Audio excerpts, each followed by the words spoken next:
All right. All right, so I know we have a few people that weren't here for Angelology Part 1. We're in Angelology Part 2, but we'll have like 2 or 3 recap slides, so you'll kind of get caught up. Oh, I'm going to have to do that manual click in. All right, so just to break it down, this is a 5-part series I plan on doing, Lord willing, if it all works out. Last week was the intro to Angelology. Today we will be going over the holy angelic beings, the good guys. They don't get enough credit in the movies, so we're going to go over them and talk about what they really do. Then after this one, we'll do the angel of the Lord, which is pretty awesome. That's an interesting one. Then the 4th week, we'll do Satan. Uh-oh. And my computer's... Satan's trying to get in my computer. Nice try. Got it back. And then the 5th one is the satanic angelic beings. Ones that people are actually most familiar with. But we'll break down the true realities of them. Just to remind everybody who hasn't been here, or remind people who were here last week, what is angelology? This is my basic definition, the study of the beings of the spirit world, which are commonly referred to as angels. And I talked last week, we'll talk more how angels is a general term, but also a specific term. And what we're doing is studying what the Bible says about these beings, because you can actually talk to people who aren't Christians, and they'll know all about angels and demons, but I guarantee you they're not very accurate. So why should we study angelology? Well, the spirit world is very often neglected by Christians today. It is weird to factor in, but the Bible says it's true, and it's going on every single day, and it will also help us understand the biblical worldview. If you try to figure out what's going on in the world with wars and all these kinds of things going on, and you don't factor in the spirit world, you only have half the story, and the lesser half, actually. So by understanding these kind of things, we can understand how the world is dictated by the spirit world. I talked last week, as above, so below. It's an occult saying, but it is true. So what happens above does impact us below. And that's actually what the Bible says. Ephesians 6, verse 11 and 12.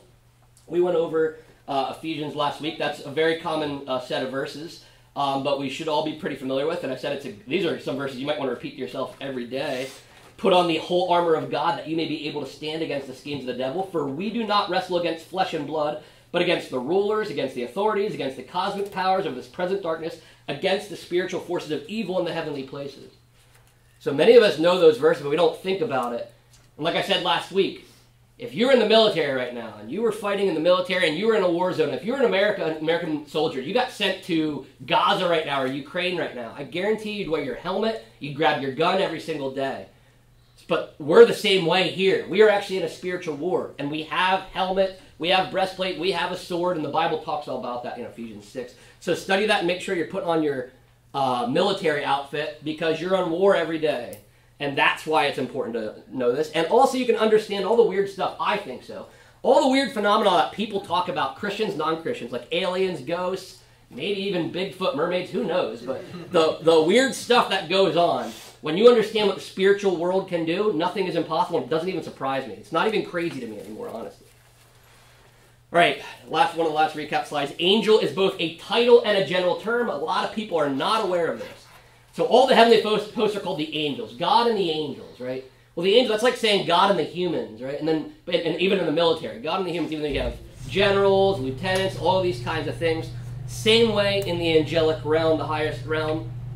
Angel, the term is malak in Hebrew, angelos in Greek. It means messenger, deliverer of a message. So it's more like a job description. There are angels, we'll talk about them today, but they're a specific group of spiritual beings. And we looked at last week, these were all the false representations. Not to say that this one can't come true, we'll talk about it a little bit like this, but it does not look like that, I'm pretty sure. I could be wrong, but I'm pretty sure, because angels don't really have wings. There are no women. Even though I love Mike, he still knows the sign, the call for when there's an angel there, because the kid could see the angels, nobody else could. That's right, that's right. So there's that. So here's the true story about angels. Angels don't have wings. Angels don't. We'll find out. When there's angels, they don't ever show up with wings. In the Bible, believe it or not. There are no female angels in the Bible, believe it or not. There are no baby angels in the Bible, okay? And my favorite one to let people know, because I'm not at a funeral, it's a lot hard to tell people at funerals, but humans do not become angels when they die. That's a different species. And like I said, that'd be like saying, well, he's a dog now, right? You wouldn't do that. So it's the same kind of thing, so don't tell people they're angels. And you might have done that. We've all done it. But it's not true. They're literally different species. And you wouldn't want to be an angel. It's not as cool to be an angel in the end, right? And culture, what I'm telling you here is the culture has taught more people in the Bible. The culture has taught you, actually. And we're going to deprogram the culture out of your brains and show you what the Bible actually says about these guys. All right, so here are the types of holy angelic beings, and I'm sure there's more titles. These are the ones I just threw up here. We got the angels, the cherubim, the seraphim, archangels, which is a type of angel, princes, powers, thrones. Sometimes they're even called stars, which can get confusing. But I laid out the 3 types. This is kind of what they would probably look like. Again, these are artistic representations. Angels, there on the left. We got cherubim in the middle, seraphim on the right. And it's impossible. I'll explain why these even aren't artistically accurate. It's so impossible to find an artistically accurate person out there to do angelic beings because the culture influences them so much. All right, first ones we'll start with, the cherubim, the cherubs. And this is the one where people think are babies, right? And the culture tells you, oh, what a little cherub, right? Not the case, not the case. Cherubs are actually maybe the scariest of all creatures. First, they are the claimers and protectors of God's glorious presence. They're basically throne guardians, which I have a question mark up here, thrones. This is potentially when Paul talks about thrones and dominions, he may be referring to these beings, okay? These are one set of the thrones. They keep sin away from God. They're basically God's security team, all right? They're a security detail around him at all times. Now, does God need a security team? No, but he likes to have one.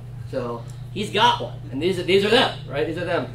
They stood guard at the gate of Eden. Turn to Genesis 3 if you haven't. I'm going to turn here too, and I'm going to be flying through fast.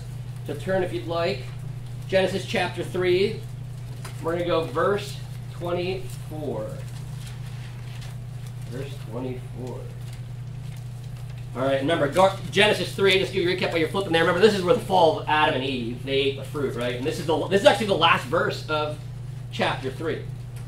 He drove out the man, and at the east of the Garden of Eden, he placed the cherubim and a flaming sword that turned every way to guard the way to the tree of life. So right there, you can see the security status. They were the first angelic beings you even see mentioned here in Genesis 3, and they're here protecting the garden so they will not let Adam and Eve back in. And remember, the key that he didn't want Adam and Eve to come back in because that, there was evil and they would have stayed in that state forever. So he didn't want that to happen. So they're guardians. Guardians against humanity, other beings possibly, we don't know. But they're the ones that stood guard at the gate of Eden, so they're pretty important, right?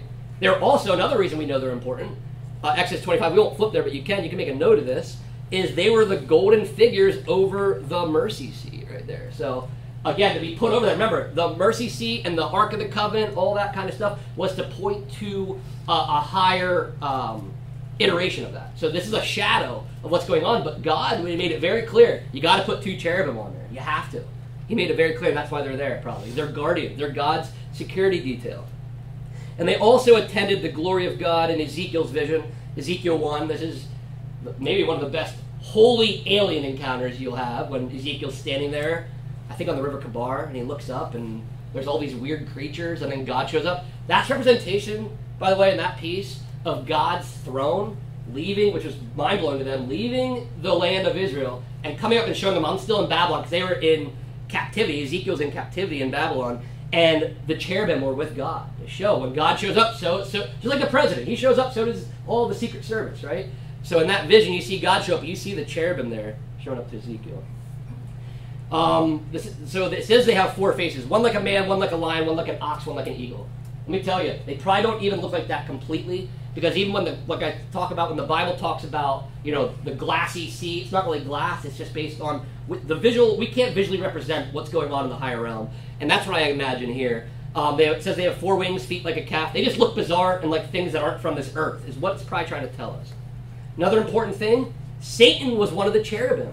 Did you know that? He was not an angel, by the way. Satan was not an angel. He is a cherubim, which is a little bit different. Some people consider cherubim either A, the highest spiritual beings because they live in the presence of God. They'd definitely be up there as one of the highest, to be right next to God at all times. And remember, Satan was pretty high up there. So it makes sense, I think.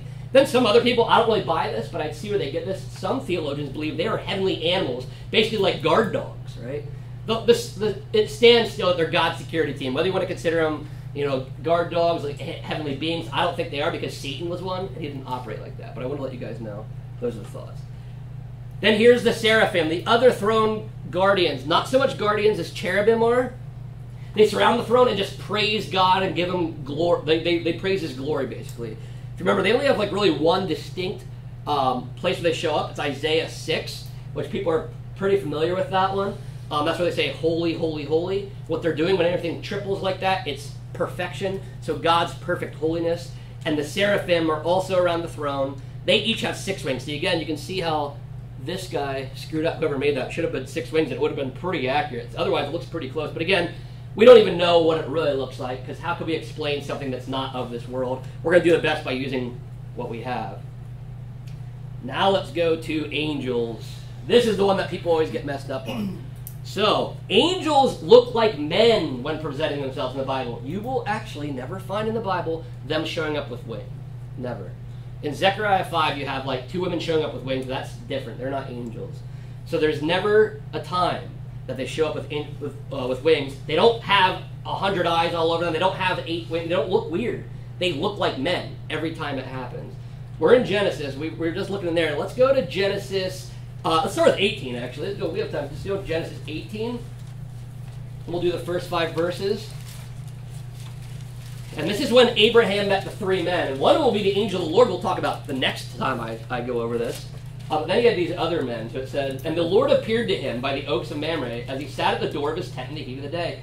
He lifted up his eyes and looked, and behold, 3 men were standing in front of him. When he saw them, he ran from the tent door to meet them and bowed himself to the earth. So you can see he recognized them. And he wants to bring him a little bit of water. You can see bring him water and food. And they say, do as you have said at the end of verse 5. So you can see angels will eat food. Angels can even eat food. They look like humans. They probably take on corporeal human bodies, so it looks like. Except you'll see from the story, they don't stick around. They can go in, they can dip in, dip out. Go to the next chapter, Genesis 19. This is where God rescues Lot from Sodom and Gomorrah. I think it's the same beings that are showing up here. And guess what? The first 5 verses again. Isn't this interesting? The 2 angels, remember there's 3 men, but one of them was the angel of the Lord we'll talk about another time. The 2 angels came to Sodom in the evening, and Lot was sitting in the gate of Sodom. When Lot saw them, he rose to meet them and bowed himself to the face of the earth and said, my lords, please turn aside to your servant's house and spend the night and wash your feet. They said, no, we will spend the night in the town square. But he pressed them strongly, so they turned aside to him and entered his house, and he made them a feast and baked them bread. But before they lay down, the men of the city, the men of Sodom, both young and old, all the people of the last man, surrounded the house. And they called to Lot, where are the men who came to you tonight? Bring them to us, that we may know them. So this is a really strange thing. This is a reverse of Genesis 6. You know the Genesis 6 story I always talk about where the angels came down because they thought humans were beautiful? This is actually the flip side. These men, there's homosexuality going on in Sodom and Gomorrah, and these men were attracted to other men. They thought these were men. They were angelic beings. It was the opposite. They liked the angels. The humans liked the angels here. So there's a flip and a perversion, another perversion, the opposite of Genesis 6. But you see here, they look just like men. Absolutely look just like men, and that's how they show up. Usually they're not noticed as angels at first. Here, Abraham seems to recognize them. A lot of times they just seem like ordinary men until something weird happens, like they disappear in a flame of fire. Then you know that wasn't a human, right? So a lot of times they're not noticed as angels, and they blend right in, which will play right into Hebrews 13:2. I'm going to go to Hebrews 13:2, and if you want to, you can as well. We'll be flipping around. I'm flying around, though. Hebrews 13 is one of my favorite verses. I'll just start with verse 1. Let brotherly love continue. And then it says, do not neglect to show hospitality to strangers. Why? For thereby some have entertained angels unawares. Did you know the Bible tells us that you can have good alien encounters in your life, and you may have already. You may not have known it. Because guess what? They always show up as humans. By the way, that's not even a real human. That's an AI-generated image. Isn't that crazy? So he's not even real either. Just like an angel would show up, look like a guy like this that doesn't actually exist. But to you, he'd really convince you. So I'm telling you that there are good alien encounters that happen. You hear about the bad ones all the time. You have good ones. The difference is the good ones aren't trying to deceive you. They're not trying to look like green Martians. They're not trying to do that. They're blending in for other reasons. But they look like humans, and they usually do not disclose themselves. All right, how do angels play in with Jesus? Well, here's a great thing to tell any Christian, you know. If you believe in Jesus, you have to believe in angels. You have to. If you say that the spirit world, first off, there's a lot of things wrong if you don't believe in angels, and you don't take the spirit world seriously. Some people don't take it seriously, but you have to believe in it, and you should start taking it seriously, because look how involved they were with Jesus' life. First off, they predict his birth. Gabriel is one of the famous angels in Luke 1, predicts Jesus' birth. And then, if you turn to Matthew 2, angels protect him as an infant. Well, how do they do that? Let's see. Matthew chapter 2, verse 13. Verse 13 is talking about Jesus as a baby. He says, now when they had departed, behold, an angel of the Lord appeared to Joseph in a dream and said, rise, take the child and his mother and flee to Egypt and remain there until I tell you. For Herod is about to search for the child to destroy him. So an angel shows up in a dream to protect Jesus, gave him divine knowledge, for guidance and protection here. Then you go down to verses 19 and 20. Right below, the angel comes back and does the same. We don't have the same one, but comes back and says it's safe to go back now. More guidance. For when Herod died, behold, an angel of the Lord appeared in a dream to Joseph in Egypt. This time he's in Egypt. Saying, rise, take the child and his mother and go to the land of Israel. For those who have sought the child's life are dead. Did you know that Jesus only ended up in Egypt safely and only left safely because an angel showed up to his parents and told them, and his parents obeyed the angel? That's a true story. What else did angels do? Well, we're in Matthew. Go to chapter 4, 2 chapters later, because you're already there. Angels ministered to Jesus after his temptation. Chapter 4, verse 11. Then the devil left him, this is after the 40 days, and behold, angels came and were ministering to him. Now, it doesn't say how, but ministering means to help, right? To help or assist. We believe perhaps their food, and this is a terrible AI-generated image because they couldn't get the wings off of it, but I had to keep it anyway because it's pretty close. So, why would we think Jesus is getting bread here? Well, I'm going to read 1 Kings for you. I'm going to go back to 1 Kings chapter 19, verses 5 and 7. Now, this is when Elijah had to run away from Jezebel. And this is what it says. And he lay down and slept under a broom tree. And behold, an angel touched him and said to him, arise and eat. And he looked, and behold, there was at his head a cake baked on hot stones, and a jar of water, and he ate and drank and lay down. And the angel of the Lord came again a second time and touched him and sat and said, arise and eat, for the journey is too great for you.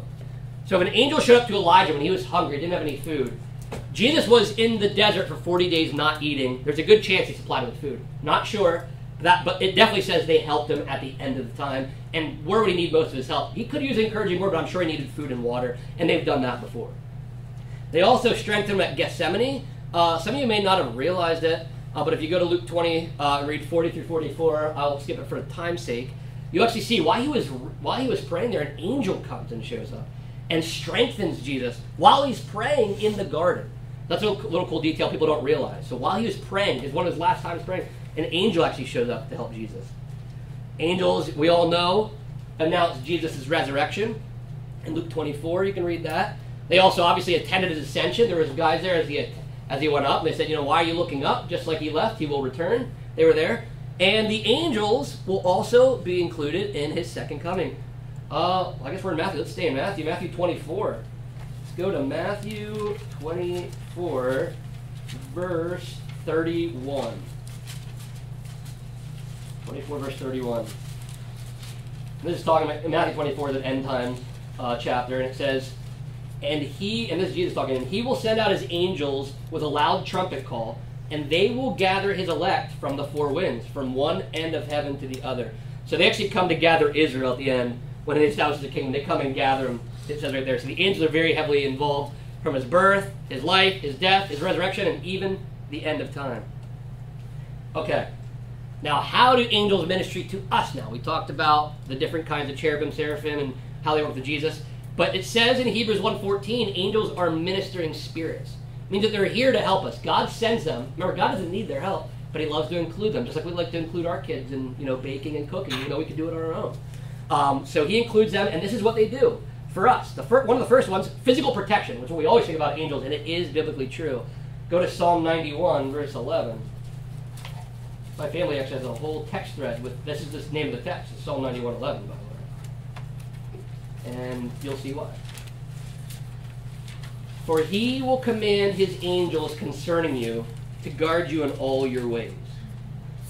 So right there you can see angels are guarding, whether I know you can go later on and talk, it could be prophetic about Christ too, but we'll have more evidence that angels protect the Lord's people. They protect us. They protected David when he was fleeing. If you look in Psalm 34, it'll talk about that. They released Paul and Silas, Peter from prison. Anytime people were getting released from prison, except the earthquake, I guess the earthquake, that was God doing it, but God would release them by angels, remember? Angels would show up. And one of my favorite stories is we're going to actually kind of dive into is, remember when Peter, the difference, Peter, when he was let out of prison, thought it was all a dream. Do you remember that? He didn't actually think he was really leaving. And it was a really bizarre thing, but an angel had actually showed up to him. Let's go to Matthew chapter 18 first. I want to talk about guardian angels. Then we're going to go to that. Keep that Peter thought in mind. Matthew 18. verse 10. And this is just, again, to prove that people actually might have guardian angels. Verse 10. See that you do not despise one of these little ones, talking about children. For I tell you that in heaven their angels always see the face of my Father who is in heaven. So it says that all the kids have angels in heaven that sees God regularly. So I think there actually is biblical evidence that there's angels that guard you. Whether they're surrounding you all the time, you have a specific guardian angel. It doesn't say that you have one assigned to you specifically, but it does say they're angels, and you might have multiple, because it says, we can't tell if it's saying these children have angels or that child has angels. We don't know, but there are angels associated with humans who see the face of the Father. It means they're mediaries, and they help, so there is evidence for that. And we're also going to see that they believed that back in the day, because go to Acts chapter 12. We're going to jump back into that thought of Peter now maybe having a guardian angel, and this, I believe, is what this actually is talking about. Acts chapter 12, verses 13 through 16. Verses 13 through 16. So what had just happened is, to give you a backstory, Peter, remember, was let out of jail. He thought it was a dream, found out, oh, wow, it's not. An angel actually let me out. Then Peter, remember, runs to tell everybody. And that's where we're picking it up. Peter's like, I'm out of jail. They can't believe it.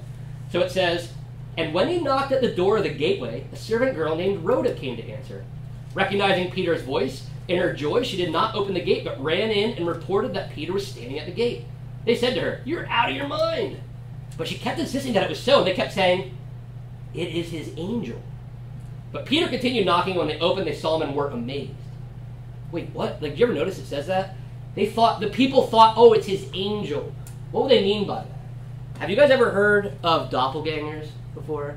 This weird concept. Look it up. It's a real concept. It freaks people out. Where you have a doppelganger that looks identically like you, and somebody says, I swear I saw you. And there's some weird stories about this. What they believed back in the day, and you can see it reflected right here in Scripture, is that your guardian angel, when appearing in form, took on your exact representation.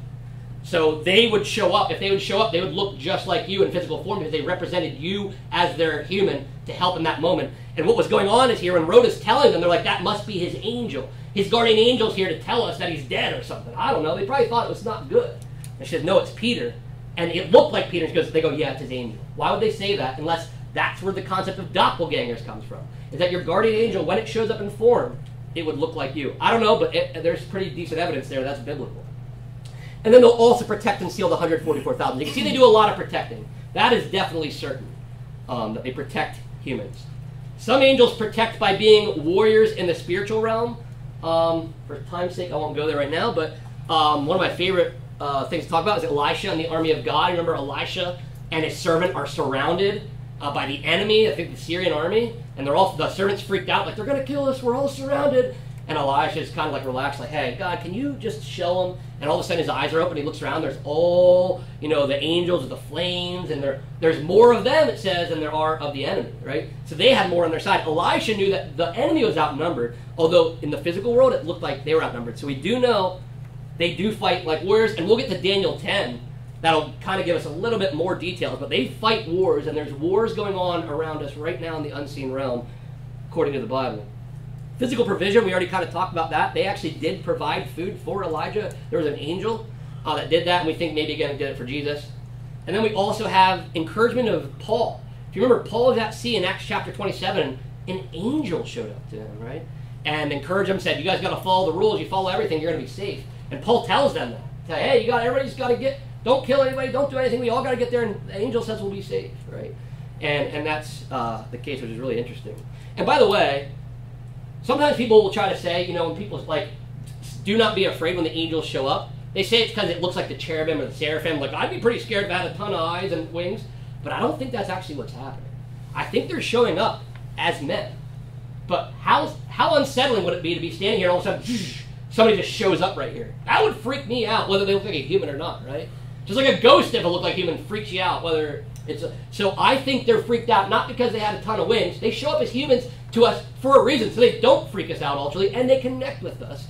And that's why God has them represented in human form. But I think it just freaks them out. You see a man glowing that looks like bronze, they're a lot of times described. I think they're just, you can tell, it'd be a little freaky if a human showed up. They also give direction and guidance. Remember that an angel is the one who directed he was directed to the Ethiopian.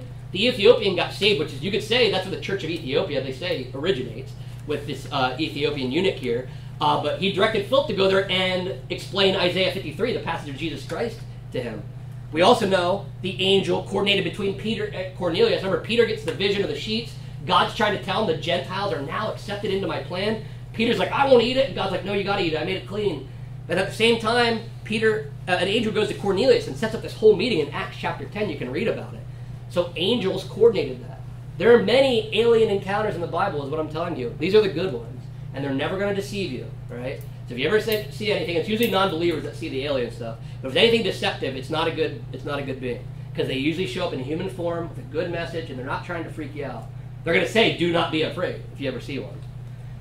Number 6. This one's interesting. We only see it once, so you got to take it with a grain of salt, but it is very possible that they carry the believers home. This is a big one in movies, but there is a bit of a chance in Luke 16. And this is one that some people consider a parable, some keep it literal. But perhaps, no matter what, it might teach us about what the spiritual world is like. Because I don't think God would make stuff up about a spiritual world that wasn't there to confuse us. So verse 22, if you remember, this rich man Lazarus, the poor man died and was carried by the angels to Abraham's side. So there is a chance there that you're absent from the body, you're carried by the angels to the Lord, right? So we don't know how that goes from your body to that body, but there is evidence, is the only real verse that talks about it. It's possible it's literal, it's possible it's not, but I think there's a good chance of that. Eric. Yes. With that, yeah. When we talk about the spiritual realm and all of these wars, wouldn't you think that we need to be carried home because of the war taking place between the here and then? Very much so, especially if we need to transport through all these, however the dimensions work. We're not sure whether we teleport through. But I'd imagine, once you're in the spirit realm, you see a lot of wild stuff. And rightfully so. It would be because we're not really dead eternally. We're all technically immortal. We're still living, and we're still in the spirit world, so you would need some kind of, they would still be giving us guidance, protection. And there is a chance that it's your angel that's assigned to you at death to carry you over as a believer. That's a really good question. Because, there is a lot of spiritual war going on. And if that's where you have to pass through to get to the Lord, it would be like going through Iraq or Iraq back in the day, or Israel and Ukraine to get to heaven. You'd probably want bodyguards too. So that's a really good point. There's a good chance of that. Ministry to unbelievers. Hopefully none of you guys are unbelievers in here, because it's not good news. What the angels do for you guys. Hopefully none of you guys. Judgment. That's the only category. There's no other category. But I put it number 1 anyway. Number 1 and only one is judgment. I'm sorry to say, but it's just how it is. They destroyed Sodom. That's not a hard one. Remember Genesis 19. They destroyed, that's a nice little picture I got there. They judge Israel for idolatry, if you look at Ezekiel 9. So here's an interesting thing. Israel's God's people, but even then, they'll carry out. If you're going against God, they carry out against Israel there. Let's go to Acts chapter 12. I think we were actually just around there. Acts chapter 12, so it shouldn't be too far. I didn't even plan that. That was awesome. And go to verse 23. Now, if you remember this, Herod Agrippa, he was the leader, and he was kind of full of himself. And here's what it says. Let's just go back to 22. So the people, he gives a speech. he has his royal robes, took his robes on, he sits on his throne, he delivers an oration, a speech to them. And the people start cheering. It says, the people were shouting, the voice of a God and not of a man. So they start praising Herod Agrippa, and he makes a mistake of accepting it. Because what does it say in 23? Immediately, an angel of the Lord struck him down because he did not give God the glory, and he was eaten by worms and breathed his last. So there's literally been, angels can kill people. That is true, biblically true. They can kill people. There's chances there's wars going on where angels have killed people. It's possible. In the end, it's possible as well. But it definitely happened with Herod Agrippa. They did kill him. They're also going to cast unbelievers into the fiery furnace, Matthew 13. They're just like they deliver us to heaven, they deliver the unbelievers to the fiery furnace, whatever that may be. That is what the case says in Matthew 13, 39 through 42. And they also are very known for this, pouring out bull judges in the end. When you get to Revelation, it's impossible to miss the angels. If you don't believe in angels, you can't even read Revelation. Doesn't even make sense. But they're the ones that pour out the judgment. So you can see, angels work with everybody, whether you're a believer or not. You just rather be a believer, because what they do to you when you're not believers is not good. So yeah, there's that. A few other things angels have done before we go into some two specific angels. So first, they delivered the law of God. Go to Acts. We're in Acts again. That's great. Acts chapter 7. Let's go back a couple chapters. I can't believe this. Great. God's pretty cool. So they delivered the law of God, and actually it's quoted 4 times. So this is very certain. It's 4 times. You can't even make a mistake about this one. It's Acts 7:53, Galatians 3:19. Let's go to Acts 7:38. We'll go to verse 38. It's also in Hebrews 2 too. Acts 7, verse 38. Down here. And it says, "This is the one who was in the congregation in the wilderness with the angel who spoke to him at Mount Sinai, and with our fathers. He received living oracles to give to us." And then down in 53, that same chapter, it'll go on kind of about this. "You who received the law as delivered by angels and did not keep it." How did they receive the law? Well, it's the law of Moses. Why do they call it law of Moses? He didn't write it. Well, Moses got it on Sinai. Well, how did he get it? The angels. So angels delivered the law. They're mediaries. Could God have just told Moses? Yeah, he could have, but he chose not to. He delivered it through angels. Angels are messengers, remember? This is one of their biggest messages to deliver on top of the good news of Christ. So angels are messengers. It is possible. I know people get crazy. It is possible. I won't count on it completely, but an angel could show up to you in your dreams. It's happened in the past. It's possible. You can't say none of this stuff happens anymore. It doesn't happen as frequently. Doesn't need to, but it still can happen. Just want you guys to be aware of that. Here's the weird one, number 2. We're not sure about this one, but they might be responsible for overseeing weather. Now, God controls the weather, right? Because Jesus in Matthew 8 talks to them, and they're like, "Who is this guy? Even the winds and the seas obey." So God doesn't need their help, but does he use their help? He uses their help in other times. So maybe he does use their help here, because the ancient people were very particular that the gods, which we would call angelic beings, not God, controlled the weather.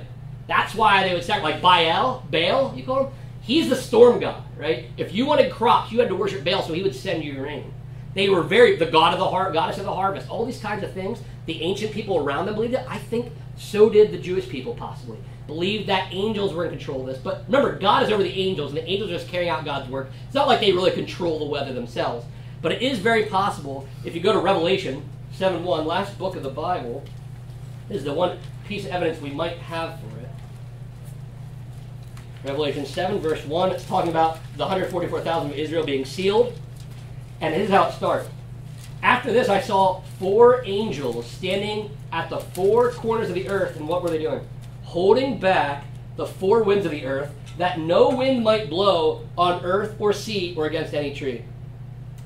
So I think we have enough evidence here that if an angel can hold back wind so it can't blow on trees, they have some control of weather.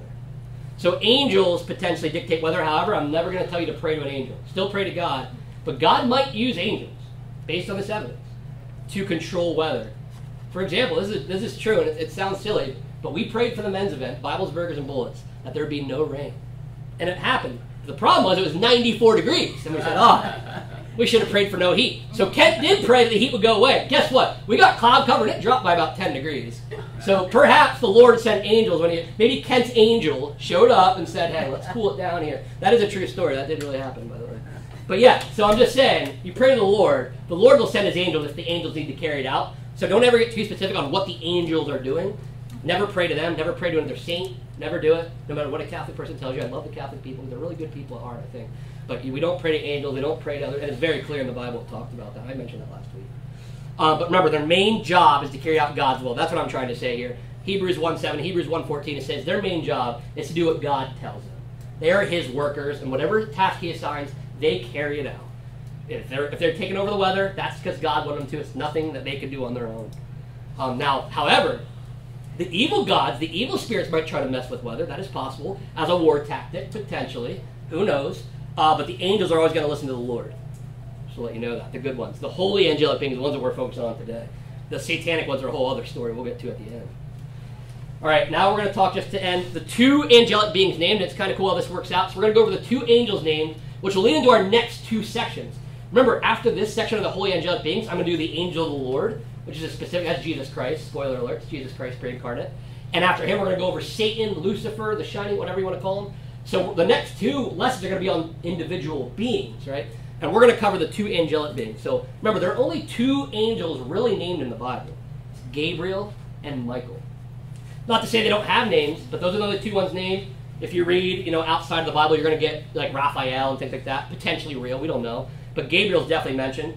Means God is my strength. He appears 4 times in the Bible, and you can tell from his appearances, he is a messenger of God's kingdom plan. Why would he be named over everybody else? Well, he is the angel. It seems like his main job. He might not have had a human per se, other than Jesus was, God and human. But he was to deliver the plan that God's kingdom was going to come. He's going to send a Messiah, and he's going to rule forever. That's his message, to explain God's purpose and program to the prophets and the people of Israel. One of his appearances in Daniel 9, he explains the 70 weeks and its events for Israel. That was explaining when their Messiah was going to come and be cut off at the end of 69 weeks. And the 70th week is the tribulation that we talk about. So Gabriel came to tell about how the end was going to take place for Israel and everybody in the world. The second time you can see, he tells Mary that she'll give birth to a future king. That was in Luke 1, obviously announcing the birth of Jesus. He explains the worldly kingdoms to come. So again, you can see the kingdom plan, very focused. He tells Daniel in Daniel 8 about what would be Medo-Persia, and then eventually Greece and Alexander the Great's death. Alexander the Great didn't come till after the Old Testament, by the way. That's what's so fascinating. Gabriel brought information from the future that came to be a prophecy. All these things pan out. That's in Daniel 8. So he's talking more about kingdoms there. And then what did he do in the fourth one I have listed here, Luke 1? Before Jesus announced, he announced John the Baptist's birth. So he not announced John the Baptist, announced Jesus, and talked about kingdoms. He's here to tell the people about God's plan. And then we have one of our favorites, the Archangel Michael. Means who is like God. Probably the highest ranking angel there is of angels. Not cherubim or seraphim, but angels. We believe he is the highest one. We also believe he is a territorial spirit. Very much like when I talk about the Gentile gods being of the 70 nations. He is over Israel. God puts him in charge. And remember, there's different ranks of beings. God is the God of Israel. But right below God seems to be Michael. And Michael does all the fighting, it seems. That's right, again, he doesn't have wings, so ignore the wings, but he is the warrior there. He is considered the Prince of Israel. When the Bible talks about princes and the spirits, he is the Prince of Israel. Prince meaning high rank. He's the chief prince, and he fights for Israel in the spiritual war. Go to Daniel 10. I know we're running out of time, but this one's too good to pass. We got to do this. Daniel chapter 10. Here we go. This is where Michael shows up to Michael's going on fighting the war. An angel shows up to Daniel because Daniel's been praying. 10 verse 5. Daniel 10. I'm going to read it. Daniel 10 verse 5 to 8. We're going to read these in little sections here. Okay. I lifted up my eyes and looked, and behold, a man clothed in linen with a belt of fine gold from Uphaz around his waist. His body was like beryl, his face like the appearance of lightning, his face like flaming torches, his arms and legs like the gleam of burnished bronze, and the sound of his sword like the wind, or the sound of a multitude. And I, Daniel, alone saw the vision, for the men who were with me did not see the vision. But a great trembling fell upon them, and they fled to hide themselves. So I was left alone and saw the great vision, no strength is left in me. So you can see an angel shows up, he loses his strength, and he's the only one that can see it. Other guys can't see it. You go down to verse 12. Then he said to me, fear not, Daniel. From the first day that you set your heart to understand and humbled yourself before your God, your words have been heard, and I have come because of your words. You find out Daniel was praying for 3 weeks. So he's saying, once you started praying, I started on my way. But why did it take 3 weeks? Well, the prince of the kingdom of Persia withstood me 21 days. But Michael, one of the chief princes, came to help me, for I was left there with the king of Persia, kings of Persia. So look at it, the kings of Persia here, that's multiple. So basically the angel's saying, listen, I tried to get here as fast as I could. For 3 weeks, Persia attacked me. Now there's no humans in Persia down on earth attacking this angel, which means every nation has spirits over top of it, right? And these Persian spirits, the spirits that were bringing in the Persian Empire, were trying to take over the world, were fighting this angel. It's stopping the message. And Michael, it says, one of the chief princes, helped them fight. And then go down to verse 20 and 21. Then he said, do you know why I've come to you? But now I will return to fight against the prince of Persia. He says, hey, I got to leave. I got to go fight again. And when I go out, behold, look at this. The prince of Greece will come. But I will tell you what is inscribed in the book of truth. There is no one who contends by my side except Michael, your prince. So here he talks about the prince of Persia, he talks about, then the prince of Greece. You know what's fascinating about that? Greece didn't take over until after the Old Testament was written. So Greece wasn't even around yet. Alexander the Great wasn't even around when Daniel was written. So Persia was the leader. Greece comes over and takes over Persia. So again, a prophecy. So what was going on? You could see it in the spirit realm. Hundreds of years before Greece took over, Greece was trying to take over Persia. Hundreds of years before it happened. How would that be possible? Unless humans don't really run kingdoms. Spirits do. That's why Greece and Persia were fighting centuries before Alexander the Great actually came and fought with Persia for real. One of the last interesting facts about Michael is, I'll go to Jude verse 9. He disputed over the body of Moses, which is a really fascinating story. It's a bizarre one. I think I have an explanation for it, but it could be wrong. He fights Satan for Moses' body. What a bizarre thing, right? Unless the enemy knows that Elijah and Moses are going to be the two witnesses at the end of time, and that if Satan could get Moses' body, he could try to prevent him from showing up in the tribulation, right? I think it has something to do with end times. Because why would they fight for a dead body? Doesn't that sound strange if we're all spiritual beings living eternally after we die and this body's corrupt and we're going to get new flesh? Why would they fight for Moses' dead body? I think he's going to be resurrected. I think that's what that little staff meeting was at the Mount of Transfiguration between Moses and Elijah. I think there was a little staff meeting of what was going to come to be. And I have some more theories about Moses and Elijah. Will blow your mind. Sometime we can talk about it off camera. Off camera. And here's the last slide I have before we go into questions. Michael, don't forget, here's our hope here. This is great. Jesus uses him to help fight the war. He will wage war against Satan and the satanic spirits in the tribulation. Revelation 12. Go to Revelation 12, verse 7 and 9. We'll just fact check that here. Let's fact check. 12, 7, and 9. 7 through 9. And I'll read it here. Now war arose in heaven. This is talking about the tribulation, by the way. Michael and his angels fighting against the dragon. And the dragon and his angels fought back. But he was defeated, and there was no longer any place for them in heaven. And the great dragon was thrown down, that ancient serpent who was called the devil and Satan, the deceiver of the whole world. He was thrown down to the earth, and his angels were thrown down with him. So in the end, Michael will lead the angels. He's a warrior. He's the war general. He will lead the angels. They'll actually fight against Satan and his angels, and they'll win. And Daniel 12 also actually kind of mentions that as well. And that takes us to the end. Again, that was it, holy angelic beings. The next time we'll do Angel of the Lord, then Satan and the satanic angelic beings. Does anybody have any questions or comments? I know I went through a lot. Anything? Do you know what the earliest artwork is that included wings on angels? Ooh, that's a really good question. I'm not sure. I know it goes back, I think, even before Renaissance. And the reason people think that the wings it comes to be is back in the day they knew angels visited them. The beings from the spirit world visited them, and they thought of God being up in the sky, and they believed that they thought there's two reasons. One, they said, well, if they're angels from the sky and they're coming down to, they must need wings, because all birds have wings. And it talks about the seraphim having 6 wings and the cherub having 4 wings, so angels must also have wings, and they kind of took it upon themselves. And it could be very easily mixed up. You could talk to anybody out there in the world, and they'll think angels have wings, and there are scriptures that talk about winged beings. When you see an angel, it's always a man. It's always in a man's figure. But I'm not sure how old it goes, but it goes back pretty old that they were doing, like, I think they believed they had angels, like, even before 1,000, possibly. That's a really great question. It's always a man or Whoopi Goldberg. Well, yeah, I know. How about For some reason, Whoopi Goldberg is either God or an angel. I know, like yeah. Everything. Hollywood loves to do it. I think they made Alanis Morissette in one movie, too. I didn't watch, but, yeah. Hollywood gets really carried away. And you know the sad thing is, people really think, you actually have to correct people, because people, until you correct them, think Hollywood is taking things from the Bible, which they're very much not. I mean, they're picking little pieces. But I talked last week about, the pictures of Satan with the pitchfork and the red. I don't know actually where that came from, other than I know Dante's Inferno really messed people up a bit about things. I think that had a lot to do with things. But there's people that really think that that devil and demons look evil. I guarantee you, they physically do not look evil. They're just trying to deceive you. The only time they would look like evil beings is when they're freaking people out looking like aliens or some kind of creatures, maybe, and they might just be having fun. I don't know what's going on there, but when they really want to impact you, especially as a believer, it says that Satan shows himself as an angel of light. It does not say angel. He shows up with with a pitchfork and he's evil. That's not anywhere in the Bible. He would show up as the most suave person you'd ever meet. He'd show up as a man that was smooth, that you and I would probably like. We'd probably talk to him, and we'd probably get to know him like, hey, I kind of like this guy. But he's going to lie to us. That's how the best liars are. They're nice, and they sound nice, but they lie to you. And that's what Satan is. He's a liar. And to be a good liar, if he pull it off, he can't look like he has points on his head. I'm not listening to anybody with points on their head, right? So it's really important. And if you guys missed Angelology Part 1, you can go back. We do have it up on YouTube. Peter was able to get it up there on Stonington's page. You can watch that. I go into some of this a little bit more detail, how the demons and we'll get to that. Satan and the demons are very misrepresented. There's a lot of accuracies that they have in the movies, but a lot of inaccuracies because Hollywood is not very good at things. I didn't even watch. I remember they made a Noah movie a couple years ago. I didn't even watch it because I didn't want to, because I didn't want to have to complain about it. So. Any other questions or comments?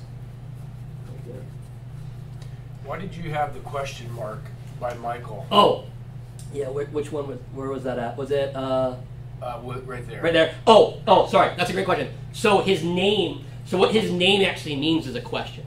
Who is like God? Like, so sometimes you'll see. Yeah, that is confusing. Yeah, sorry. So that's actually inside the quotes. So what that means, his name actually means who is like God. Basically saying that he's giving. Anytime you say Michael, it's basically saying nobody's as good as Yahweh. When you actually say Michael, it's basically saying Yahweh is the greatest. There's nobody like him. Is what that means. And Gabriel's means God is my strength. So his is more of a statement, and that is actually rare. A lot of times, that's what's rare about Michael. I'm glad you brought that up, because usually it's like, like Yeshua is God saves, Yahweh saves. What Yeshua, that's Jesus' name. It just means God saves. So they always, people's names, Malachi, even the prophet. Do you remember the term for angel I said was Malak, right? Yeah. Now it makes very much sense. Malachi. What was Malachi? What was his job? He was a messenger. He's a prophet. Because Malak is a messenger, an angel's a messenger. So names usually have a direct thing. But I'm glad you pointed out Michael's is the only one I can even think of that his name is a question. Who is like God? So it's really fascinating. But yep, so that would be the name he has there. I did have a question mark down here on Moses and Elijah, although I think I'm right, but everybody thinks they're right. So some people will say it's Enoch and Elijah, because Enoch didn't die, but there's some issues with that. But that is true, but the Moses' dead body, that really helps out. And there's some other reasons I have for that. Some people don't even believe in the two witnesses. They don't believe in the kingdom, and that's a whole other set of problems I think they have. But that's why I put a question mark by Moses and Elijah, because they aren't named per se, but I will say that when you look at the witnesses in Revelation, all the miracles they perform are ones that are only ever performed by Moses and Elijah. And Moses and Elijah are the two guys that show up with Jesus. And Moses' body was fought over, and Elijah never died. So there's a lot of good evidence. But I do put question marks when I can't 100% prove certain things, just like I did back, I think, somewhere when I got to my thrones. I put question mark by thrones, because I can't be certain when it says thrones and to me that these are them, but I think these are them, because I don't know what else would represent a throne better than these guys. Anybody else? Yeah, Paul. Would you know an angel is speaking to? What's that? Would you know when an angel is speaking? Ooh, would you know when an angel is speaking? No, I don't think so. Because Hebrews 13:2 says, be very careful, be very hospitable to strangers. Why? Because you might be entertaining an angel. So right from that, I'd say, you don't know. You don't know if you're talking to, and I always wonder, like, you ever go to places, like I'm at a gas station, I see a guy out there, he looks really rough, he's asking for money, I'm like, is this my test? Is this my test? I have the extra cash, and I don't know if he's going to buy drugs, I hope it's not. It could be an angel, I don't know. Yeah, and it's a really nice thing. I think the reason it's put there, not because we're all going to see angels all the time. I do believe everybody has a shot to see one. There's a story I have from a guy who was broken down in the desert in Africa and running out of water, and a guy just appeared there to show up, and he's like, oh, hey, I know how to fix this. Fixed the thing, and they were so excited to go to give him a bottle of water. They had a little bit left, and he was gone. And they're in the middle of the desert. That's how you would know. They disappeared. They're not going to tell you. You'll know after the fact, because it's very biblical. You find out after the fact that you've encountered an angel. But I think the reason it's put in there is just say, hey, treat everybody with respect. Because if you disrespect people, that's like disrespecting God, and you will end up disrespecting one of God's people. And I bet if you treat people pretty poorly, you're the ones that'll find an angel in your house sometime. You'll be the one to get tested by the angel that way. So, yeah, treat everybody with respect, because they could be an angel. I'm not an angel, I'll tell you. I'm not. Anybody else? Any other thoughts or questions? All right. Well, thank you, everybody. Like I said, we're going to start diving into the angel of the Lord, which is Jesus Christ, showing up as an angel in the Old Testament. Really fascinating stuff. Then Satan and the satanic angelic beings. And we'll put all these up on YouTube if you miss any of them, so you guys will be able to catch up. So thanks, and have a great week, everybody.